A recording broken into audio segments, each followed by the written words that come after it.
Καλώς ήρθατε στη νέα μας εκπομπή με τίτλο Προσωπικότητες. Είμαι ο Γιάννης και αυτό είναι το πρώτο επεισόδιο της σειράς μας αφιερωμένο στον Ανδρέα Παπανδρέου.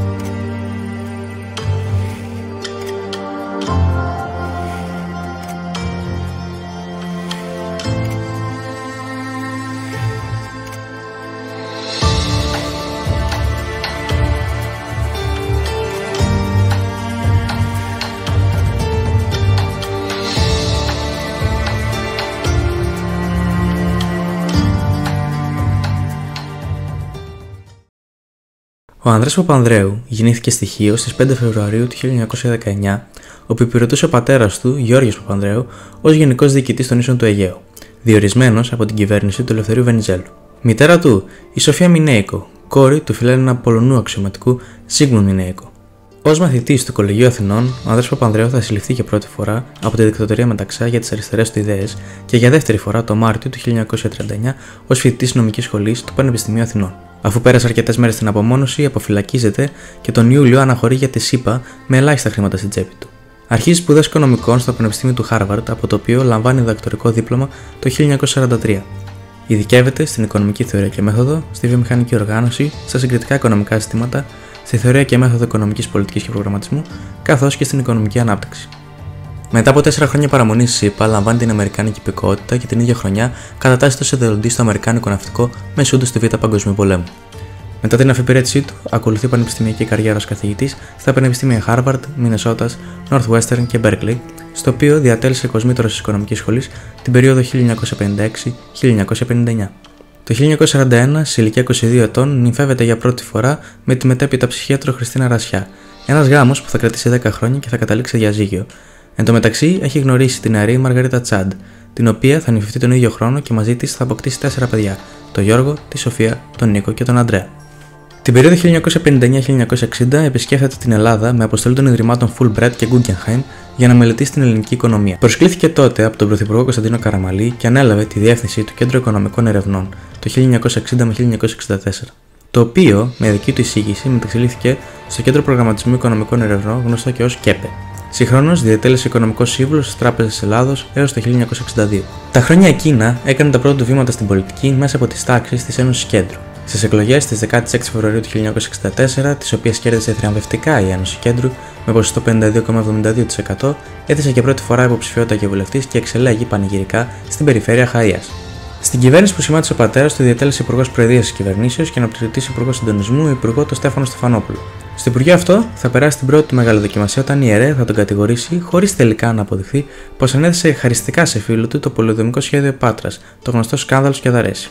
Οι νεωτεριστικές πολιτικές του θέσεις που έρχονταν σε σύγκρουση με εκείνες άλλων στελεχών της Ένωσης Κέντρου προκαλούν αντιδράσεις οι οποίες εκφράστηκαν με ιδιαίτερη οξύτητα και βαρύτητους χαρακτηρισμούς από τη στήλη της εφημερίδας Ελευθερία, η οποία άνοικε στον κεντρό χώρο.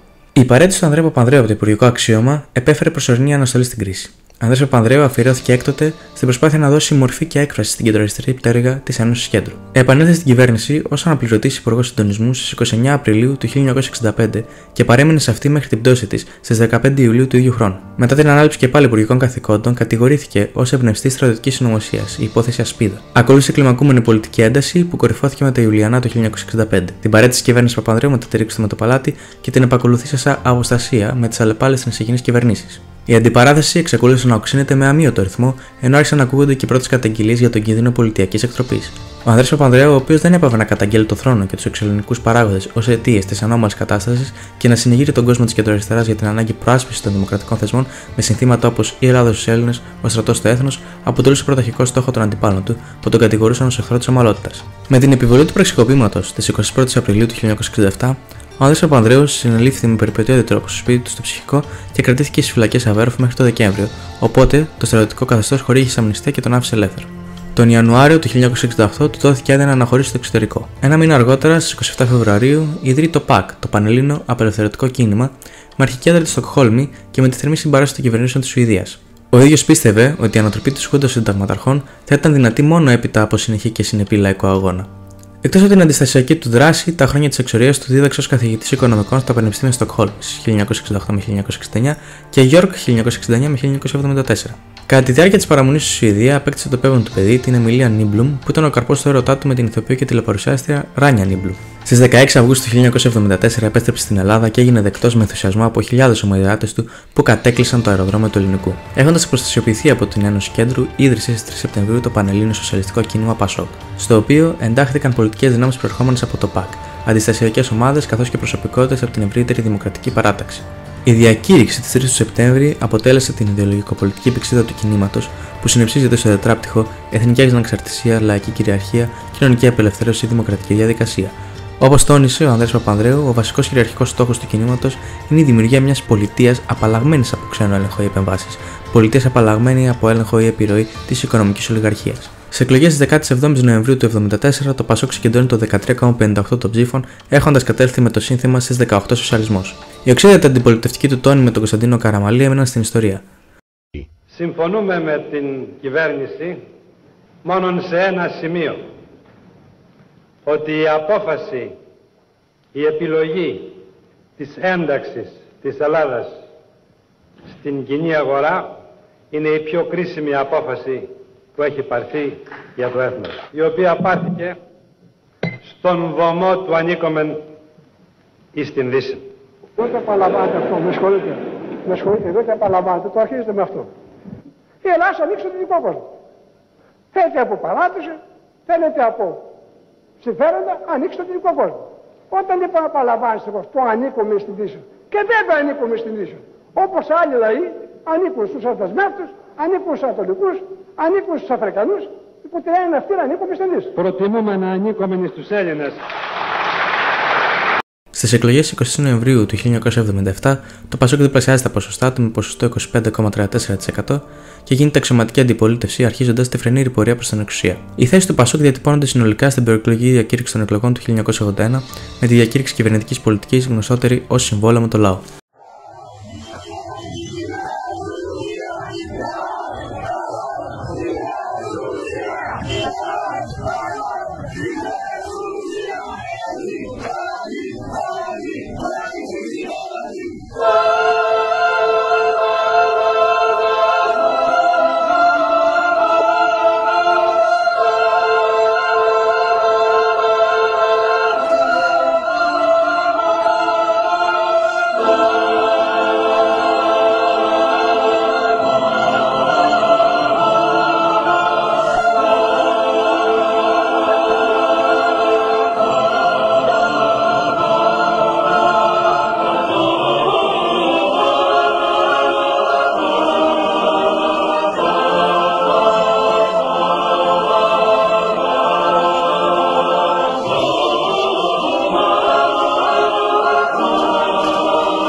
Στις εκλογές της 18 Οκτωβρίου του 1981, το ΠΑΣΟΚ πετυχαίνει την ιστορική νίκη, συγκεντρώνοντας 48,6% των ψήφων και 172 έδρες στη Βουλή.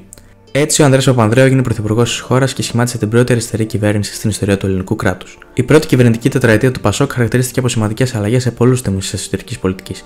Πολιτικός γάμος, μονοτονικό, αλλαγές στην τριτοβάθμια εκπαίδευση, ΕΣΥ, αναγνώριση εθνικής αντίστασης. Η πρώτη πρωθυπουργική θητεία του Ανδρέα Παπανδρέου ολοκληρώθηκε με την πρότασή του για μια περιορισμένη συνταγματική αναθεώρηση που αποσκοπούσε πρώτιστα στην αποδυνάμωση των εξουσιών του Πρόεδρου της Δημοκρατίας και την ενδυνάμωση της πολιτικής θέσης του Πρωθυπουργού. Ακολούθησε η πρώτη αντικατάσταση τότε Πρόεδρου της Δημοκρατίας Κωνσταντίνου Καραμαλή με τον αεροπαγίτη Χρήστο Σαρτζετάκη.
της Θεσσαλονίκης. Ποτέ στην πολιτική μου ζωή δεν είδα τέτοια συγκέντρωση. Είναι η μεγαλύτερη συγκέντρωση που πραγματοποιήθηκε στην Ελλάδα. Είναι μια λαοθάλασσα που καλύπτει όλη την παραλία της συμπρωτεύουσας.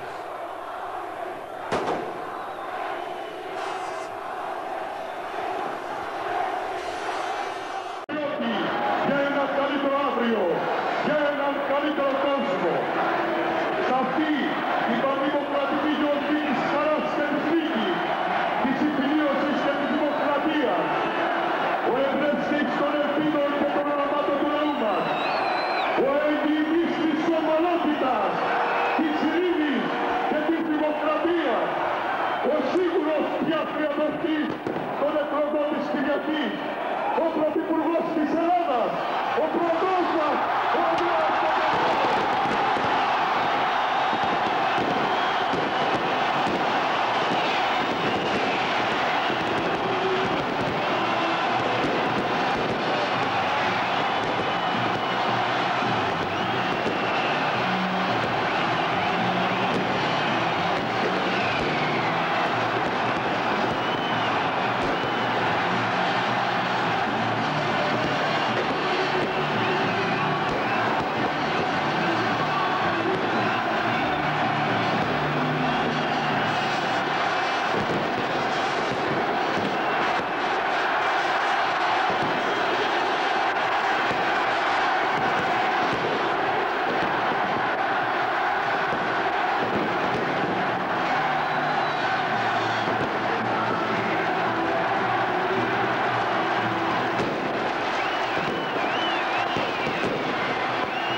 της Αθήνας. Αυτή η σημερινή συγκέντρωση θα μείνει στην ιστορία. Θα μείνει στην ιστορία σαν η απάντηση στην πρόκληση της δεξιάς. Την πρόκληση ενάντια στους θεσμούς, τους δημοκρατικούς.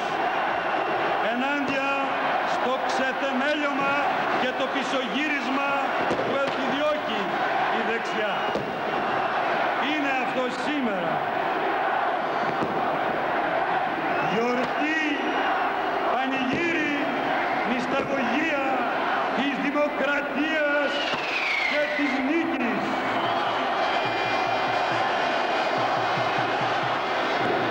Είναι πολλές φορές φτωχά τα λόγια για να μπορέσει κανείς να εκφράσει τα αισθήματά του. Αλλά θα μου το επιτρέψετε.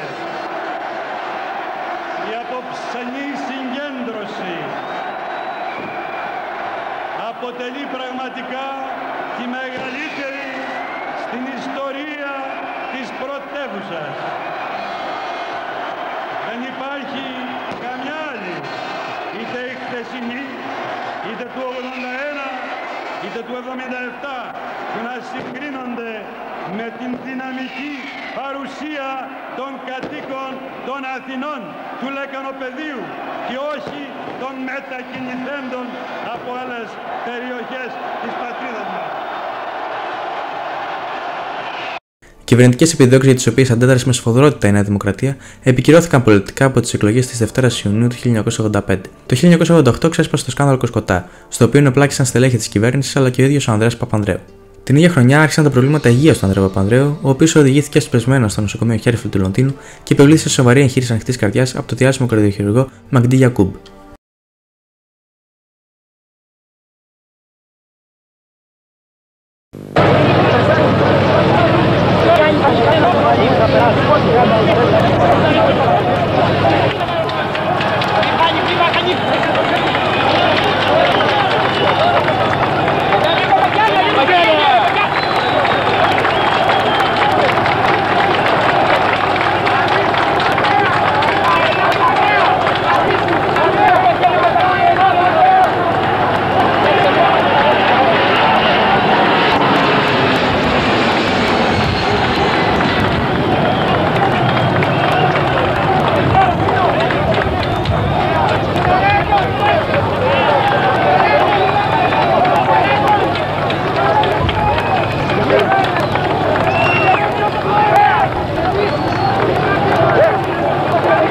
Τα γεγονότα αυτά οδήγησαν στην πτώση του ΠΑΣΟΚ κατά τις εκλογές 18 Ιουνίου του 1989. Η κοινοβουλευτική πλειοψηφία που συγκροτήθηκε από τη Νέα Δημοκρατία του Κωνσταντίνου Μητσοτάκη και τον ενιαίο συνασπισμό της αριστεράς του Χαρίλαου Φλωράκη παρέπεψε τον Ανδρέα Παπανδρέου σε ειδικό δικαστήριο για το σκάνδαλο Κοσκοτά, μαζί με τους υπουργούς της κυβέρνησής του Αγαμέμνο Κουτσόγιοργα, Δημήτρη Τσοβόλα και Γιώργο Πέτσο. Ο Ανδρέας Παπανδρέου, στην ομιλία του ενώπιον της Βουλής, δεν αρνήθηκε τις πολιτικές ευθύνες και θεώρησε την παραπομπή του στο ειδικό δικαστήριο ως πολιτική δίωξη που είχε ως σκοπό την πολιτική του εξόντωση και τη διάλυση του ΠΑΣΟΚ.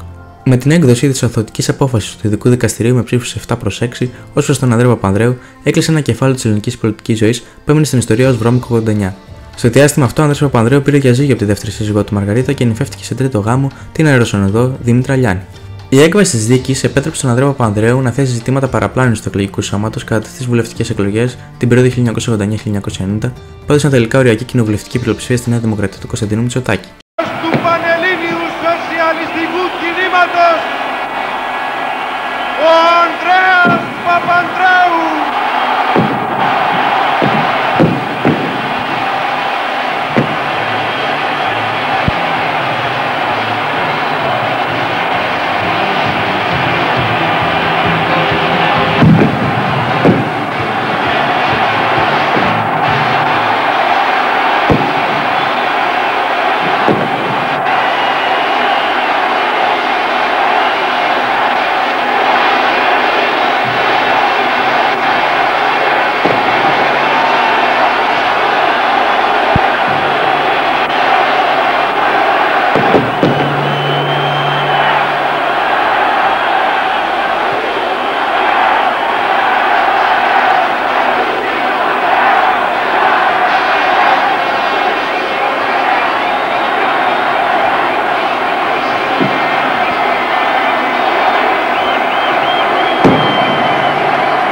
Λαέ της Αθήνας,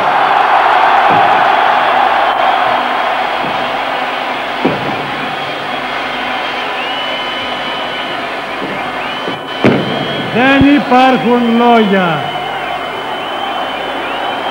δεν υπάρχει αριθμός. Αυτή είναι η πιο μεγαλειώδης, συγκλονιστική συγκέντρωση που έχει ποτέ γίνει στην πρωτεύουσα.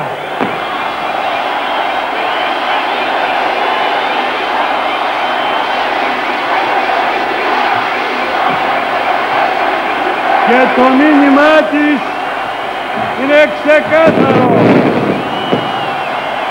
Η νίκη έρχεται, η νίκη είναι εδώ. Αυτή την πίστη εκφράζει η απόψινή ανεπανάληπτη λαοθάλασσα. Αυτό συμβολίζει το γαρίφαλό μας. Αυτό είναι το μήνυμα που θα πάει σε κάθε γωνιά της ελληνικής γης.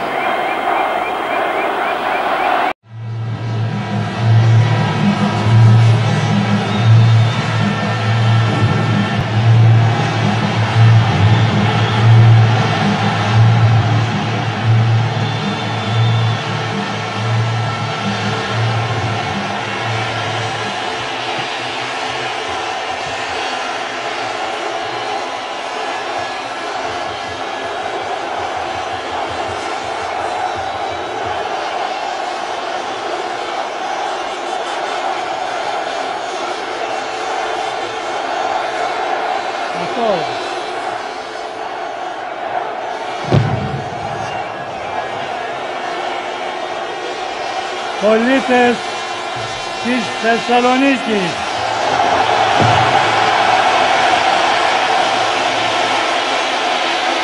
λαέ της Μακεδονίας,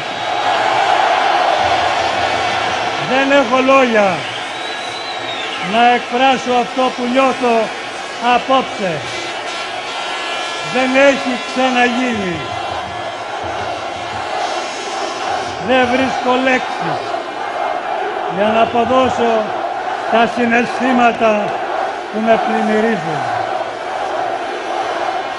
Αυτή η λαοθάλασσα που απλώνεται μπροστά μου δεν είναι μια απλή πολιτική συγκέντρωση.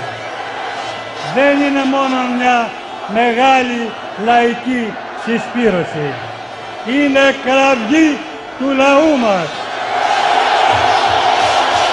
Είναι δικαίωση των αγώνων μας.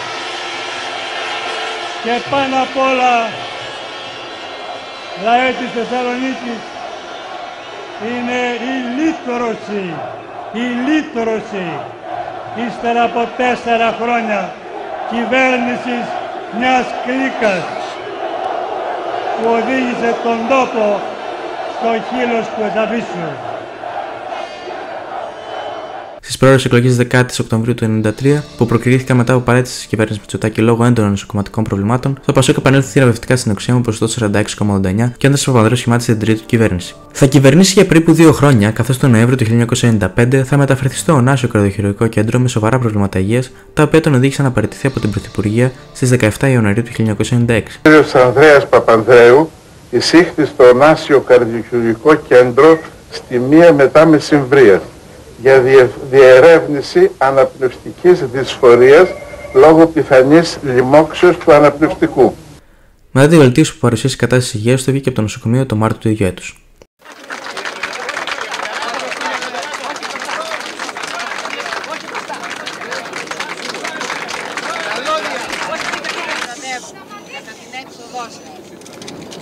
Γερός και δυνατός. Μια δήλωσή σας. Με αγάπη φεύγω από αυτήν. Είναι συγκεκριμένος. Είναι συγκεκριμένος, μην το...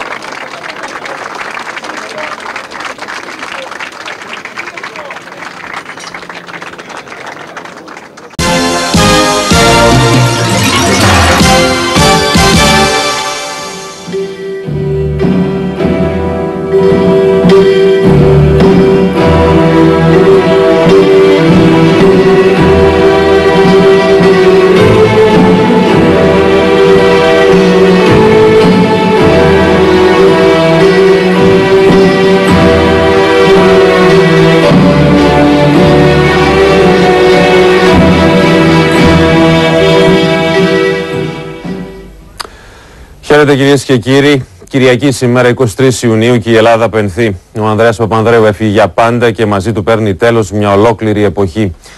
Μια εποχή που θα φέρει ανεξίτηλα τη σφραγίδα του. Το τελευταίο ταξίδι του Ανδρέα Παπανδρέου ξεκίνησε σήμερα τα ξημερώματα στις 2:30 το πρωί, όταν παρά τις προσπάθειες του Δημήτρη Κρεμαστινού, ο πρόεδρος του Πασόκ άφηνε την τελευταία του πνοή ύστερα από οξύ ισχυμικό επεισόδιο. Μαζί του στις τελευταίες του στιγμές η Δήμητρα Λιάννη Παπανδρέου, ο Τηλέμαχος Χιτήρης και ο Νίκος Αθανασάκης. Ο Τηλέμαχος Χιτήρης ήταν ο άνθρωπος που του έκλεισε τα μάτια και ο άνθρωπος που ειδοποίησε πρώτος τον πρόεδρο της Δημοκρατίας και τον πρωθυπουργό Κώστα Σιμίτη. Η σωρός του Ανδρέα Παπανδρέου μεταφέρθηκε νωρίς το μεσημέρι στη Μητρόπολη Αθηνών, όπου και θα παραμείνει για λαϊκό προσκύνημα μέχρι την Τετάρτη στις 12 το μεσημέρι, ημέρα της κηδείας του εκλειπώντος πρόεδρου του Πασόκ. Ήδη από νωρίς το πρωί, χιλιάδες άνθρωποι, απλοί πολίτες, αψηφώντας τη ζέστη, έχουν σπεύσει στη Μητρόπολη και με τον δικό τους τρόπο χαιρετούν τον ηγέτη που λάτρεψαν. Πριν πάμε στη Μητρόπολη, να πούμε ότι με εγκύκλιο του Υπουργού Δημόσιας Διοίκησης, η Τετάρτη, ημέρα της κηδείας του Ανδρέα Παπανδρέου, θα είναι αργία για όλο τον δημόσιο τομέα. Ο Ανδρέας Παπανδρέου άφησε την τελευταία του πνοή τα ξημερώματα της 24 Ιουνίου 1996, έπειτα από ανακοπή καρδιάς σε ηλικία 77 ετών. Η σωρός του τέθηκε σε λαϊκό προσκύνημα στη Μητρόπολη Αθηνών πριν την κηδεία και εκείνες τις μέρες μέχρι την 26 Ιουνίου τα μέσα μετέδιναν ότι ο κόσμος συνέρε κατά χιλιάδες. Αμέσως μετά την ολοκλήρωση της εξώδιου ακολουθίας, η σωρός του Ανδρέα Παπανδρέου μεταφέρθηκε στο Α Νεκροταφείο μέσω των κεντρικών δρόμων της Αθήνας με πλήθος κόσμου να αποχαιρετά τον πρώην Πρωθυπουργό.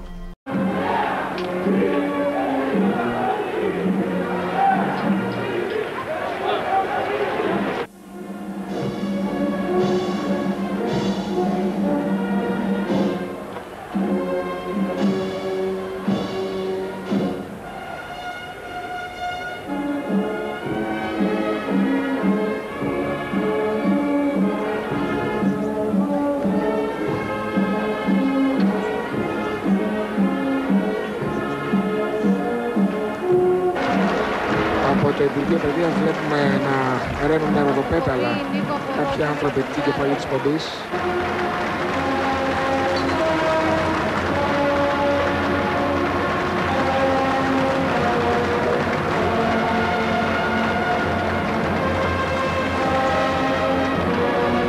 Η ελληνική γη, λοιπόν, σε ίσως κάτι λιγότερο από 2 ώρες, κυρίες και κύριοι, θα δεχτεί τον Ανδρέα Παπανδρέου, έναν, όπως αναγνωρίστηκε από όλους, φίλους και αντιπάλους, μεγάλο ηγέτη.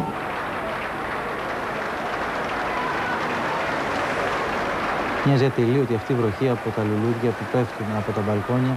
Να δείτε τα μπαλκόνια των κτηρίων εκεί γεμάτα τα περισσότερα από κόσμο, μπαλκόνια και παράθυρα.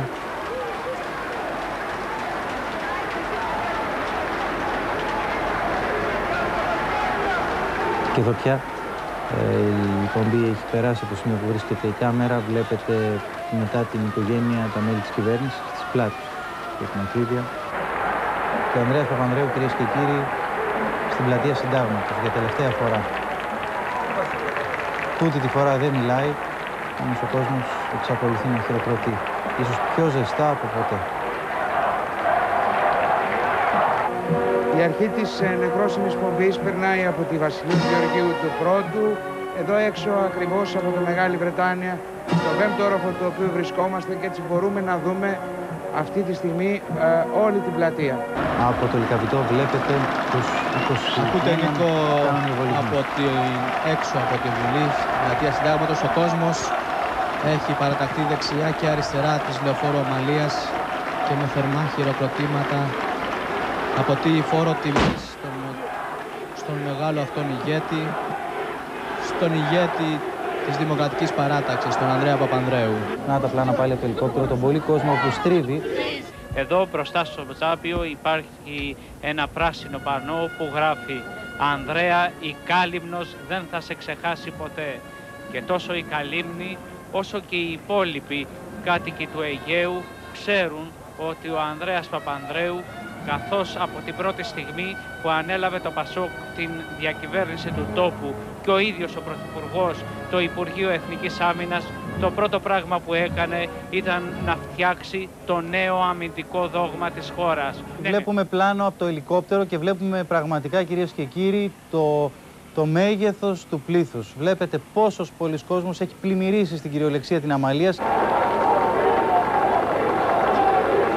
Ο άνθρωπος που, όπως είπαμε και νωρίτερα, στα 15 του χρόνια, του 34, όταν οι καθηγητές του έγραφαν ότι θα απασχολήσει το Πανελλήνιο, απαντούσε ότι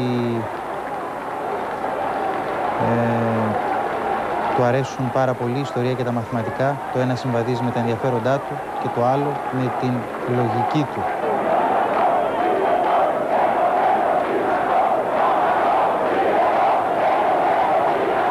Στον τάφο στον οποίο θα ταφεί ο Ανδρέας Παπανδρέου έχουν μεταφερθεί ήδη τα οστά της μητέρας του, Σοφίας Μινέικο. Από τον οικογενειακό τάφο των Παπανδρέου, τα οστά της Σοφίας Μινέικο, μητέρας του Ανδρέα Παπανδρέου, έχουν μεταφερθεί ήδη και έχουν τοποθετηθεί στον ίδιο τάφο στον οποίο σε λίγη ώρα θα αναπαυθεί ο Ανδρέας Παπανδρέου.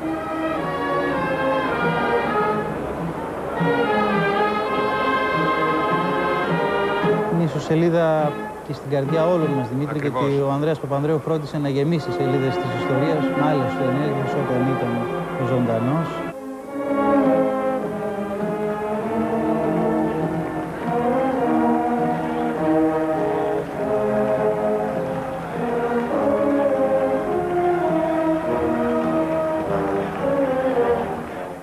Θα τυλιχτεί η ελληνική σημαία.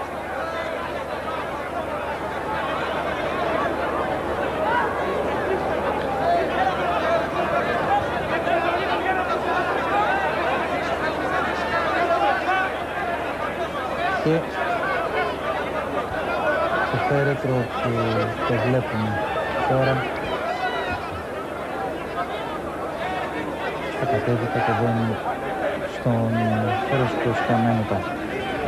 Επαναλαμβάνω ότι δίπλα στον Ανδρέα Παπανδρέου έχουν μεταφερθεί τα οστά της μητέρας του, της μητέρας του Σοφίας Μινέικο. πολύ αγαπούσε, Δημήτρη, καλά κάνεις και το λες. Ήταν ένα από τα πιο αγαπημένα πρόσωπα σε αυτή τη ζωή του Ανδρέα Παπανδρέου. Και έχει γράψει τόσα πολλά πράγματα για την μητέρα του. Όταν έχασε τη μάχη με τη ζωή, ήταν μια από τις πιο οδυνηρές στιγμές του Ανδρέα Παπανδρέου, όπως τις περιγράφουν δικοί του στενοί του άνθρωποι. Μια συγκλονιστική σκηνή. Παραγνώς.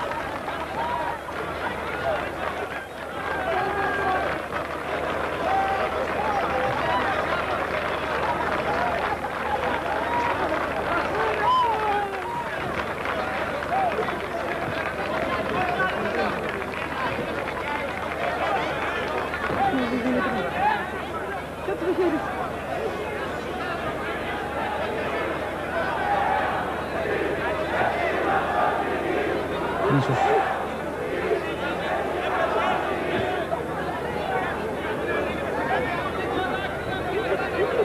στιγμές που δεν περιγράφονται, κυρίες και κύριοι, οι ανθρώπινες στιγμές του πόνου. Οι ανθρώπινες και πιο οδυνηρές σκηνές.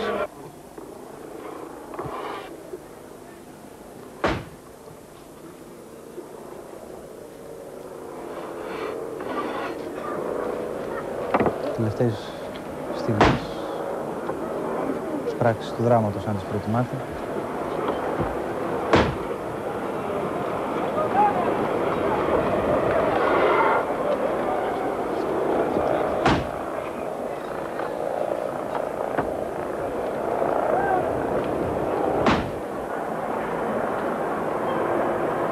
Το τελετή πια ολοκληρώνεται.